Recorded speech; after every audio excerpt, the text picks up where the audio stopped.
Taste of Jamaica competition twice. I won the competition twice.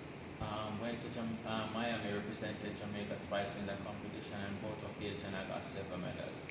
So I'm no stranger to the industry. I've always provided good service. I just want to move to this high-end luxury service. That's I have a and I have a passion for it. You see, yes. My idea of a butler is just go above and beyond to please your customer. Make sure that your customer is happy.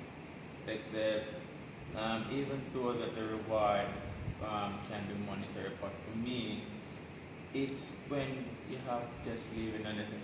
Thank you, Adrian. You have made my stay, and I can't wait to see you next year.